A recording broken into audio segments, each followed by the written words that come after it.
Terpuji-pujilah Tuhan Yesus Kristus, firman yang hidup. Amin.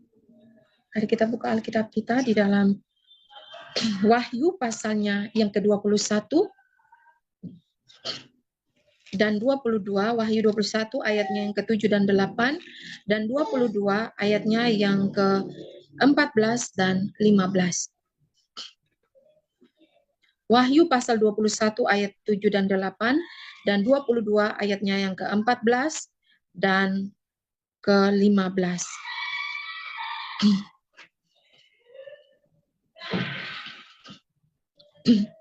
Dalam nama Tuhan Yesus Kristus.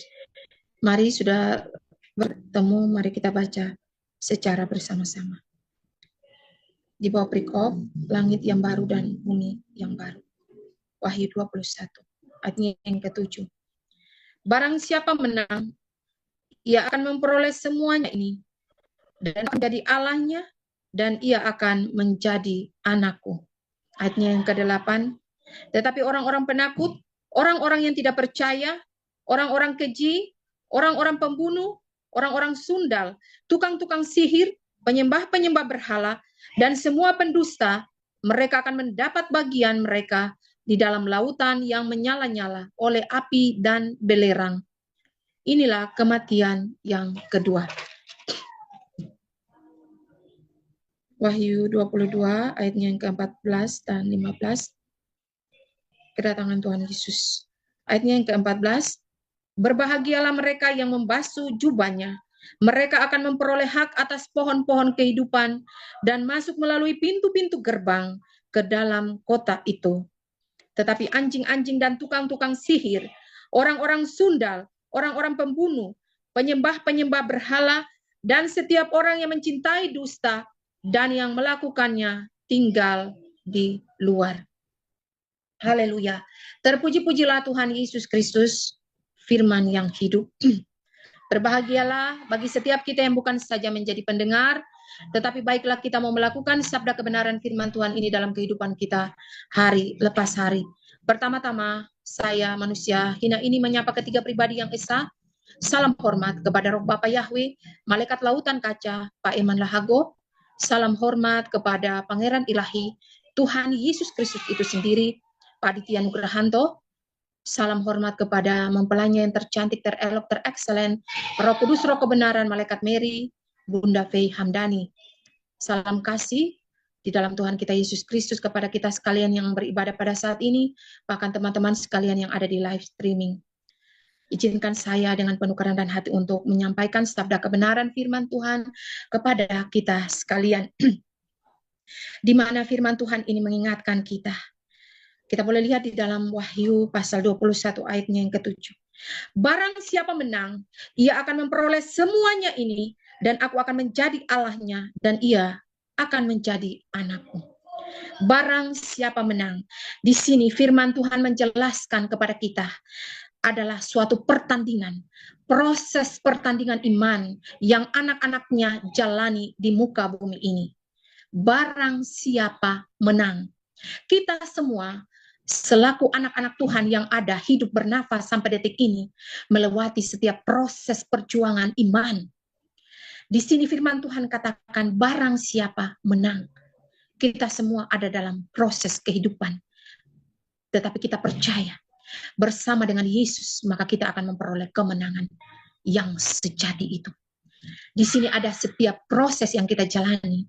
Dalam kalimat ini firman Tuhan ini menjelaskan kepada kita bahwa dalam proses kehidupan yang akan kita jalani, ketika kita menang dengan segala badai-badai kehidupan, proses kehidupan yang kita jalani, dalam mematikan segala kedagingan kehidupan kita, ketika kita menjalani nafas hidup di muka bumi ini, maka akan dibawa dikatakan bahwa aku akan menjadi Allahnya, dan ia akan menjadi anakku.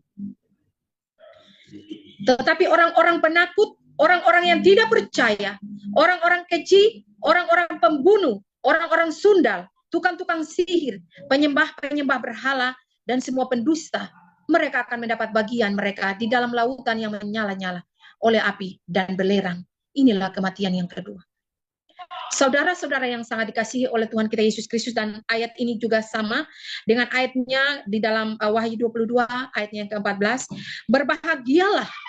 Berbahagialah mereka yang membasuh jubahnya, mereka akan memperoleh hak atas pohon-pohon kehidupan dan masuk melalui pintu-pintu gerbang ke dalam kota ini, ke dalam kota itu. Saudara-saudara, di sini ada sesuatu yang akan kita terima. Ketika dalam proses kehidupan, proses pemurnian iman yang kita jalani di muka bumi ini, maka kita akan memperoleh upah dari Bapa surgawi itu. Tetapi kita harus menjalani sebuah proses, sebuah kerja keras. Bukan saja semata-mata kita percaya, ya aku percaya Yesus, maka aku akan selamat. Oh tidak. Saudara-saudara yang kasih oleh Tuhan kita Yesus, dan kita semua percaya dari kita kecil, lahir dalam kandungan, mengenal Yesus, lalu kita katakan bahwa kita akan selamat ketika kita mati. Oh tidak. Kita boleh lihat di dalam Galatia pasal 5 di sana, rupa-rupa kedagingan. Apakah kita menang bersama-sama dengan Yesus? Apakah kita dalam proses perjalanan iman ini, kita sudah mematikan segala kedagingan yang di bawah ayatnya yang ke-15 dikatakan di sini. Disebut, tetapi anjing-anjing dan tukang-tukang sihir, orang-orang sundal, orang-orang pembunuh, penyembah-penyembah berhala, dan setiap orang yang mencintai dusta yang melakukannya tinggal di luar. Artinya apa? Mereka tidak mendapat bagian bersama-sama dengan Bapa di dalam kerajaannya. Tetapi mereka akan mendapat bagian di luar, artinya di luar pelataran. Mereka akan diinjak oleh bangsa-bangsa lain. Di dalam ayatnya yang ke-8 pasal 21, tetapi orang-orang penakut, orang-orang yang tidak percaya, orang-orang keji, orang-orang pembunuh, orang-orang sundal, tukang-tukang sihir, penyembah-penyembah berhala, dan semua pendusta, mereka akan mendapat bagian mereka di dalam lautan yang menyala-nyala. Dalam perjalanan kehidupan kita, Bapak, Ibu, Saudara-saudara yang sangat dikasihi oleh Tuhan kita Yesus Kristus, kadang kita percaya, kita mengimani ya dengan apa yang menjadi pemahaman pribadi kita, bahwa ketika kita mengaku Yesus, kita percaya bahwa itu kita sudah akan selamat dan kita akan masuk surga. Tetapi saudara-saudara, firman Tuhan ini menjelaskan kepada kita bahwa apakah dalam proses ketika kita menerima Yesus Kristus sebagai Tuhan dan Juru Selamat, dalam perjalanan kita ketika kita masih menghirup nafas kehidupan di muka bumi ini, apakah sudah ada buah-buah roh yang kita hasilkan, ataukah kita masih terikat dengan rupa-rupa kedagingan? Apakah kita ada dalam golongan orang-orang yang sudah membasuh jubahnya, ataukah kita ada dalam golongan yang disebut di sini anjing-anjing, penyembah-penyembah berhala, tukang-tukang sihir, orang-orang sundal? Siapakah mereka itu? Orang-orang yang hidup dalam berbau daging, kedagingan yang dilukiskan di dalam Galatia pasal 5. Di sana kita boleh lihat. Bukan saja kita modal saya percaya kepada Yesus, lalu saudara-saudara percaya ketika saudara-saudara punya keluarga atau teman kenalan meninggal, lalu katakan, saudara akan katakan bahwa rest in peace, pergilah dengan damai, engkau akan bersama dengan Bapa di surga dan lain sebagainya. Apakah saudara tahu dan percaya bahwa saudaramu itu yang meninggal itu akan segera berpindah alam dan ia akan bersama dengan Bapa di Taman Firdaus? Oh, belum tentu, saudara. Belum tentu. Jadi makanya ya, kebanyakan orang-orang Kristen sebagai orang percaya, kita tahu bahwa ya kita percaya Yesus, jadi kita semua meninggal pasti kita akan bertemu dengan Bapa Surgawi. Tidak, saudara. Apakah dalam kehidupan kita tidak tahu keluarga kita itu, hamba Tuhan teman kita itu, saudara kita itu, apakah kehidupannya selama ia berada di muka bumi ini, sebelum ia dipanggil, ia sudah mengatakan kata tobat, ia sudah bertobat dari segala perilaku kehidupannya ketika ia ada di dunia ini? Hanya Tuhan saja yang tahu. Kita tidak tahu. Lalu sekarang kita berdoa, Tuhan, terimalah dia di sisimu. Tuhan, semoga ia diterima di sisimu. Ya saudara-saudara, kita saja masih berjuang dalam kehidupan kita. Seperti apa yang diingatkan oleh Tuhan Yesus Kristus sendiri, ialah Roh Alfa dan Omega yang ada pada saat ini, yang menyampaikan firman-Nya. Dia itu sendiri adalah Aditya Nugrahanto. Tubuhnya telah mati, tetapi dia hidup kembali. Saudara-saudara yang sangat dikasihi oleh Tuhan kita Yesus Kristus, hendaklah hal-hal yang menjadi kebiasaan dalam diri kita dan kita anggap itu baik, tetapi sebenarnya itu tidak berkenan di hadapan Bapa. Sebab kita dalam perjuangan kita, ketika kita masih sampai saat ini, firman Tuhan katakan, berbahagialah barang siapa menang. Artinya apa? Kalau kita sudah menang, kita semua ada di dalam menapaki hari-hari hidup ini, dalam berproses dalam kehidupan kita. Entah kita akan menang, atau kita akan mengambil bagian. Tetapi ini dalam kematian kedua ya, orang-orang yang akan mengambil bagian, orang-orang yang sudah tidak mendapat kesempatan untuk sama-sama di dalam kerajaan damainya. Ya, saudara-saudara yang sangat dioleh Tuhan kita Yesus Kristus, kita boleh lihat di dalam seorang penyamun, ya, seorang yang disalibkan bersama-sama dengan Tuhan Yesus, dua orang itu. Ia katakan di sana ya, ia menegur temannya yang menghujat Tuhan pada saat itu.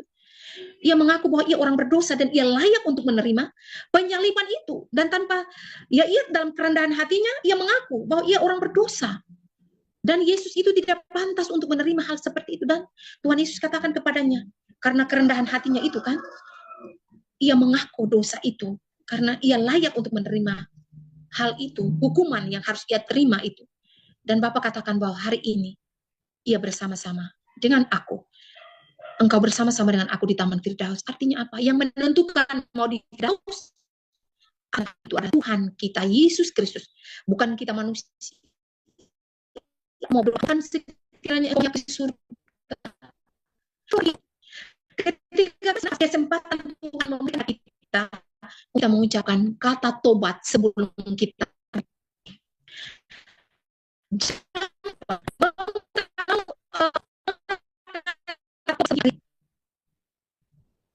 Ya, dalam kitab di dalam kitab pertama Yohanes, ya, pertama Yohanes 3 ayatnya yang ke-9 di sana dijelaskan bahwa kita yang lahir dari Allah itu tidak berbuat dosa lagi. Artinya apa? Masih ada dalam kedagingan kita sebagai manusia, tetapi setiap hari kita terkonek dengan Bapa, meminta ampun, memohon Tuhan untuk menguduskan hati, pikiran, tubuh, roh, dan jiwa kita. Supaya hal-hal yang masih tanpa kita sadar melekat dalam diri kita dibersihkan dengan kuasa darah Yesus itu. Saudara-saudara yang sangat dikasihi oleh Tuhan kita Yesus Kristus, mengapa upah dosa itu adalah maut? Dan hal-hal yang berkaitan dengan dosa, hal-hal yang ada dalam hukum Taurat berbau dengan kedagingan, rupa-rupa kedagingan kita boleh lihat dalam Galatia itu. Perbuatan daging telah nyata, yaitu apa? Percabulan, kecemaran, hawa nafsu, penyembahan berhala yang ada di dalam Wahyu digambarkan ini. Di mana kita, orang-orang yang mengaku percaya kepada Yesus Kristus, kita hanya di bibir mulut, ya saya percaya kepada Yesus. Ya bahkan pemuka-pemuka agama dan lain-lain kita mulai katakan bahwa asalkan kita toleransi sesama pemuka agama, lalu kita tidak tahu bahwa kita ini berjalan. Firman Tuhan katakan ada jalan yang disangka orang lurus, tetapi ujungnya menuju api. Ya saudara-saudara, mari saudara-saudara yang di luar sana, bahkan kita yang ada beribadah pada saat ini, marilah kita mencari Tuhan secara pribadi. Marilah kita bertobat sepenuh hati kita. Ketika kita mengatakan kata tobat, maka di dalam pertobatan itu akan menghasilkan buah-buah ketekunan, buah-buah roh. Ketika salib, penyaliban Yesus Kristus yang ia tunjukkan itu, kita boleh menyalibkan segala bau busuk, kedagingan yang masih melekat dalam diri-diri kita. Ya saudara-saudara, Jadi yang berhak untuk membawa orang ke surga atau neraka itu Tuhan. Kita yang masih hidup ini punya pergumulan. Apakah kita akan ke neraka atau ke surga? Jadi ketika orang itu masih hidup, itulah kesempatan dia untuk menentukan ia boleh di surga atau neraka. Karena itu saudara-saudara, janganlah lupa untuk setiap hari, setiap menit, setiap detik kita membenahi diri kita. Kita memohon ampun di hadirat Tuhan dan mengucapkan kata tobat. Tuhan, saya mohon ampun atas setiap dosa dan kesalahan yang saya lakukan, Bapa. Saya mohon ampun, Bapa. Tolong saya untuk saya hidup dalam pertobatan yang sungguh. Sebab apa, Bapak, Ibu, Saudara-saudara? Gambaran daripada anak-anak yang daripada kegelapan itu mereka masih hidup di dalam dosa. Sebab buah yang mereka berikan, hasilkan di tengah-tengah dunia ini adalah dua buah kecemaran itu, buah dosa daripada bapa mereka adalah bapa dosa itu. Tetapi kebenaran bapa surga buah roh itu si sejahtera, kesabaran, penguasaan diri. Itulah buah-buah roh harus dan kehidupan anak-anaknya. Berbahagialah mereka yang membasuh jubahnya. Mereka akan memperoleh kehidupan. Mereka akan masuk ke dalam kota itu. Itu janji. Itu adalah janji dari Bapa Surgawiku dan ia akan menepati janjinya. Ya dan amin. Ketika kita semua akan sungguh-sungguh mengcross-check kehidupan pribadi saya sendiri dan Bapak Ibu untuk tetap ada dalam pengharapan. Firman Tuhan menekankan kepada kita bahwa kita ada dalam peperangan secara kasat mata, bahkan dunia nyata. Peperangan Harmagedon, peperangan melawan kuasa-kuasa, penguasa-penguasa yang ada di dunia ini, yaitu Lucifer dengan antek-anteknya yang mengambil alih akan dunia ini, kerajaan dunia. Saudara-saudara yang sangat dikasihi oleh Tuhan kita Yesus Kristus, sehingga kadang marilah sebagai umat percaya kita memohon, berdoa, meminta Tuhan Yesus Kristus sendiri menyatakan kepada kita apakah jalan yang kita jalani pada saat ini. Sebab agamamu tidak bisa menyelamatkan engkau. Apapun agamamu, agama Muslim, mau Kristen Protestan, mau Buddha, Konghucu, Hindu, Katolik, agamamu tidak bisa menyelamatkan engkau. Hanya Yesus Kristus satu-satunya jalan kebenaran dan hidup keselamatan. Engkau hanya boleh datang ke Bapa kalau melalui Dia, sebab Dia adalah pintu. Saudara-saudara, di sini firman Tuhan mengingatkan kepada kita soal penyembahan berhala, soal kebiasaan-kebiasaan ahli-ahli Taurat, ahli-ahli Farisi, sehingga banyak umat manusia disesatkan. Sehingga kadang mereka berdoa bahwa semoga Bapa membawa dan menerimanya di sisinya. Sehingga ajaran-ajaran itu mulai terbiasa di kalangan jemaat dan kita semua anak-anak Tuhan. Mari janganlah kita bergantung iman kita kepada hamba-hamba Tuhan, kepada pendeta-pendeta, kepada paus, dan siapapun itu. Tetapi gantungkanlah iman percaya kita kepada Yesus Kristus, Roh Alfa dan Omega, Hakim di akhir zaman, yang pada saat ini murkanya sedang menyala-nyala, sudah tercurah untuk menghakimi bumi ini. Bersiaplah setiap pembesar-pembesar, bangsa-bangsa di dunia ini, ikut bersama dengan perempuan pelacur itu, menyesatkan bangsa-bangsa di muka bumi ini dalam roh kata ketiga roh yang najis itu. Di saat ini engkau dengan pengikut-pengikutmu akan mendapat upah, yaitu api kekekalan. Saudara-saudara yang sangat dikasihi oleh Tuhan kita Yesus Kristus, kita diingatkan pada saat ini untuk kita benar-benar bisa membedakan mana tangan kiri dan mana tangan kanan. Mana yang berasal daripada Bapa surgawi dan mana yang berasal daripada si jahat, Lucifer dengan antek-anteknya. Kita boleh lihat bahwa banyaknya jemaat atau megahnya sebuah gereja itu bukan saja semerta-merta hanya secara fisik mata dunia, oh ini luar biasa, tetapi sebenarnya mereka adalah antek-antek daripada Lucifer itu sendiri. Saudara-saudara hambanya yang hina ini dalam peperangannya secara roh diserang oleh si ular tua itu, dan melihat sendiri mereka adalah antek-antek daripada Lucifer itu sendiri. Mereka adalah kaki tangan daripada Lucifer sendiri. Mereka itu adalah menyembah daripada dewa Anunnaki, Mesir, Babilonia, dewa kuno itu. Dan marilah kita jeli, jangan sampai kita disesatkan, sebab kita semua umat manusia telah disesatkan berjuta-juta tahun yang lalu oleh Lucifer dengan antek-anteknya, malaikat-malaikat jatuh yang pada saat ini mereka ada dalam tubuh-tubuh manusia, naga-naga, pemerintah-pemerintah dunia, penguasa-penguasa, orang-orang kaya di muka bumi ini untuk menyesatkan umat manusia, tokoh-tokoh agama yang mengatasnamakan diri,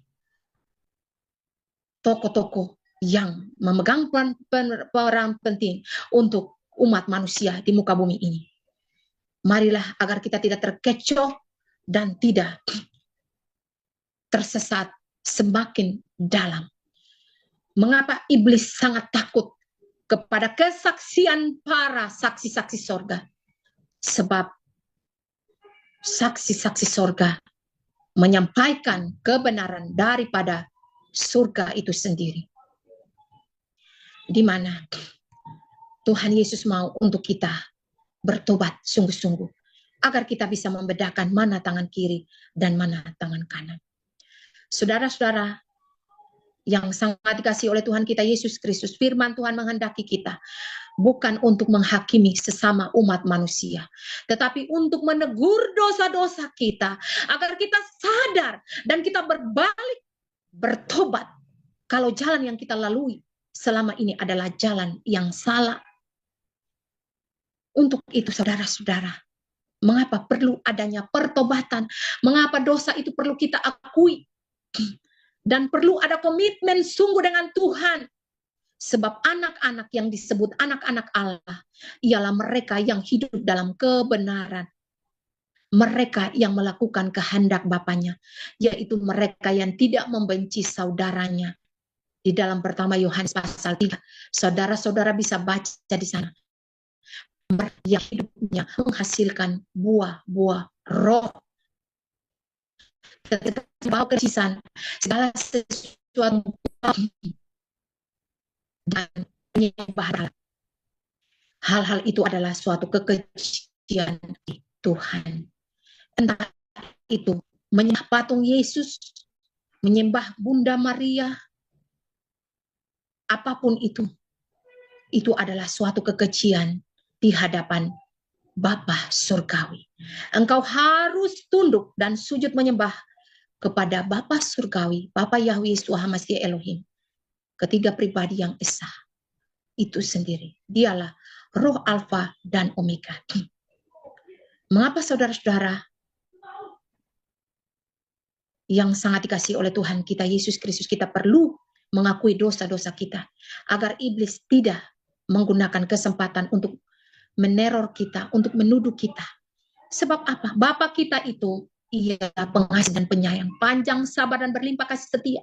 Ketika kita sudah mengaku dosa kita, maka ia tidak akan mengungkit dosa kita. Tetapi iblis, dia selalu menuduh kita dengan dosa-dosa kita, sehingga kita selalu saja merasa bersalah, merasa tidak yakin, merasa ini dan itu. Itulah mengapa kita perlu meminta kepekaan tingkat tinggi untuk membedakan roh pada saat ini. Supaya kita tidak tertipu dengan pekerjaan daripada si ular tua itu. Hai Babel dengan pengikut-pengikutmu, tunggulah saja murka Bapa surgawiku yang akan serga melanda di kota-kotamu dengan pengikut-pengikutmu yang ada dengan roh ketiga katak itu, yang najis itu, yang ada di muka bumi ini. Saudara-saudara yang sangat dikasihi oleh Tuhan kita Yesus Kristus, Bapa mengingatkan saya tentang ketika saya masih hidup di dalam dosa, saya melihat hal-hal najis itu, dan di sana digambarkan mengapa di Vatikan itu, Bapa segala pendusta itu, yang dia sebut adalah dia Bapa orang suci, mereka dengan antek-anteknya ini membuat video-video senonoh, hal-hal kenajisan, dan tidak diketahui oleh orang-orang dunia. Dan mereka anggap bahwa dia adalah Bapa suci, tetapi di dalam itu yang tahu adalah Bapakku di surga. Tidak ada yang tersembunyi. Makanya kita, anak-anaknya dilatih untuk melihat hal-hal yang tidak hanya kita sebatas melihat hal-hal yang dengan mata jasmani. Tetapi kenapa sistem dunia ini mengajarkan kita untuk melihat fakta dulu, mau melihat hal-hal yang real dulu? Karena apa? Iblis tahu kita itu berasal daripada yang tidak kelihatan. Sehingga pekerjaan Bapa Surgawi itu, ia tahu orang mau lakukan di tempat-tempat tersembunyi, mau lakukan di mana hal-hal kenajisan, persundalan, apapun itu, ia tahu. Tidak ada yang tersembunyi, tidak ada yang tersembunyi, saudara. Semuanya dicatat dan diperlihatkan. Dan bahkan di sana, semua mereka yang mengatasnamakan diri pelayan-pelayan, mereka terlibat dalam hal-hal itu. Sehingga terjadilah aborsi-aborsi. Dan mengapa kita lihat bahwa video yang beredar itu tentang seorang bayi, anak yang menangis menolong, meminta pertolongan, help me, karena di sana terjadi pembantaian terhadap bayi-bayi secara aborsi. Mereka tidak mau dunia tahu tentang segala kekejian yang terjadi, tetapi Bapa Surgawi itu tahu. Tidak ada yang tersembunyi. Semuanya harus dibukakan, dan kebenaran tetaplah kebenaran. Saudara-saudara, janganlah engkau takut tentang apapun yang ada di dunia ini. Tetapi Tuhan mau supaya kita sadar kalau jalan yang kita hadapi dan kita jalani pada saat ini yang kita anggap lurus, ternyata ujungnya menuju neraka. Tuhan mau untuk kita berbalik. Apapun agama, mau Katolik, Konghucu, Buddha, Hindu, Muslim, Protestan. Sebab di surga tidak ada agama. Di surga tidak ada agama. Semua hanyalah anak-anak Tuhan, keturunan Adam dan Hawa, diciptakan segambar dan serupa denganku, Bapa Surgawi, Bapa Yahweh Suhamasya Elohim. Karena itu, mari selaku anak-anak Tuhan yang hidup di muka bumi ini, ketika kita bernafas sampai detik ini, berarti kita semua diberikan kesempatan daripadanya untuk bertobat sungguh-sungguh. Pergunakanlah kesempatan ini untuk kita bertobat sungguh-sungguh.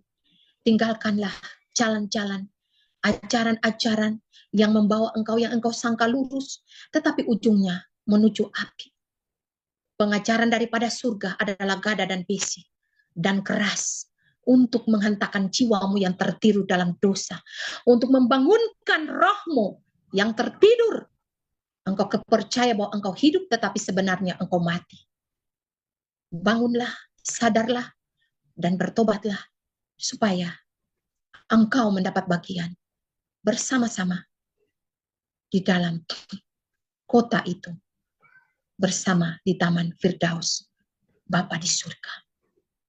Saudara-saudara yang sangat dikasihi oleh Tuhan kita, Yesus Kristus, saya adalah orang berdosa, manusia buta tuli dan telanjang, bukan untuk menghakimi, tetapi untuk membangunkan kita anak-anaknya di 4 penjuru mata angin dunia ini. Tuhan tidak memandang agamamu, memandang harta kekayaanmu, memandang parasmu, tetapi ia melihat isi hatimu. Marilah kita semua mengambil proses ini, yaitu menjadi manusia-manusia yang tidak hidup dalam zona nyaman, tetapi hiduplah untuk menyenangkan hati Bapa Surgawi. Untuk menjadi manusia-manusia cahaya, tidak hanya sebatas kata-kata saya percaya, tetapi bukti nyata mematikan kedagingan, rupa-rupa kedagingan yang masih melekat dalam diri-diri kita. Sebab orang-orang penakut, pemburit, banci, orang-orang pesundal, orang-orang penyembah-penyembah berhala, orang-orang yang kikir, orang-orang yang bersumpah palsu, orang-orang penipu, tidak akan mendapat bagian di dalam kerajaan surga. Berbahagialah orang yang telah membasuh jubahnya. Berbahagialah orang yang suci hatinya, karena mereka akan melihat Allah, melihat Bapa di surga. Terpuji-pujilah Tuhan Yesus Kristus, firman yang hidup. Terhati oleh Tuhan kita Yesus Kristus. Firman Tuhan mengingatkan kita, ada baik selagi kita masih hidup. Jika mata kita dikil dan dicampakkan ke dalam api, atau tangan yang menyesatkan kita ini dipotong dan dibawang ke dalam api, daripada seluruh anggota tubuh kita ini dicampakkan ke dalam api kekekalan. Artinya gambaran daripada mematikan kedagingan-kedagingan kita. Apapun itu, sebab hanya orang yang suci lah, hanya orang yang membasuh jubahnya itu yang boleh mengambil bagian di dalam kerajaan surga, mengambil bagian di dalam kerajaan Bapakku, yaitu hidup memerintah bersama-sama dengannya di dalam kerajaan damainya, kerajaan 1000 tahun damai. Karena setiap orang yang lahir daripada Bapa, mereka tidak berbuat dosa lagi, tetapi buah-buah kebenaranlah yang mereka hasilkan dalam kehidupan mereka hari lepas hari.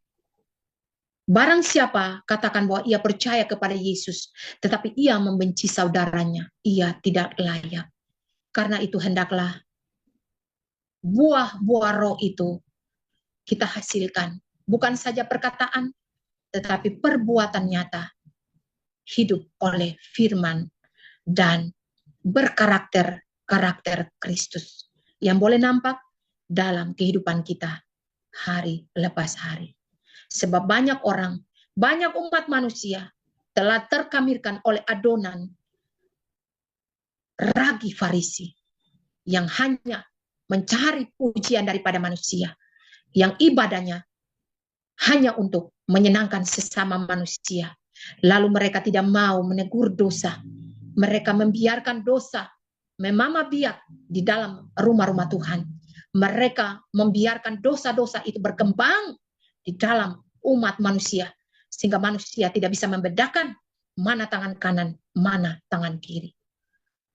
Bukankah firman Tuhan katakan, lebih baik jika diikat sebuah batu di lehernya dan dibuang jika ada satupun orang yang menyesatkan anak-anak manusia di muka bumi ini?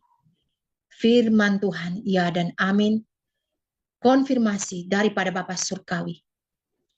Barang siapa yang hidup di dalam Yesus, hendaklah hidupnya berpadanan dengan Injil Kristus, yaitu hidup baru, menjadi pelaku-pelaku firman, mematikan segala kedagingannya, dan menyangkal diri, memikul salibnya setiap hari. Kita mengaku percaya Yesus, berarti hidup kita tidak gampang, kita harus memikul salib, kita harus menderita, kita harus rela, bahkan kehilangan nyawa sekalipun di muka bumi ini. Sebab Yesus sendiri telah menunjukkannya itu, dan bahkan para nabi-nabi sebelumnya, dan rasul-rasul yang mati dibunuh demi nama Yesus Kristus. Sebab iblis tidak memiliki kebenaran. Dia adalah bapa pendusta. Ia datang mencuri, membunuh, dan membinasakan. Karena itu ia menyesatkan anak-anaknya. Bagilah setiap kita yang baca menjadi pendengar, tetapi baiklah kita mau melakukan firman Tuhan ini dalam kehidupan kita hari lepas hari. Ingatlah, hanya Tuhan saja yang boleh menentukan orang api neraka dan ada. Karena itu selagi kita semua masih hidup pada saat ini, benarlah kata yang Bapak suruh berikan kepada saya dan Ibu. Jangan lupa dan jangan tunda-tunda lagi untuk katakan kata tobatmu. Sebab tidak tahu apa yang akan terjadi kepada dari depan. Sebab murkanya sedang menyala-nyala, tercurah untuk umat manusia pada saat ini. Ingat, ia katakan bahwa kepada mereka diberikan tanda, tetapi tanda Nabi Yunus. Artinya, Bapa kita tidak mau untuk kita binasa dalam api, dalam murkanya pada saat ini. Ia menunggu pertobatan kita. Ia menunggu dengan penuh. Ketika kita merendahkan hati kepada Allah seperti orang-orang Niniwe pada saat itu, kita memakai kain kabung, bersujud di hadapan hadirat-Nya untuk kita memohon. Kita bertobat sungguh-sungguh dan memohon bersih. Bukankah Ia Allah yang mencintai? Dia tidak menghendaki kebinasaan orang, tetapi Ia menghendaki pertobatan. Saya dalam ibadah yang ada di live streaming dimanapun berada, Tuhan mengasihi kita sekali. Ia Allah yang mencintai. Ia sedih. Mengapa? Ia tidak rela. Ia tidak menginginkan kita binasa dalam murkanya menyala-nyala pada saat ini. Tetapi apa mau dikata? Kita angkuh hati, bebal.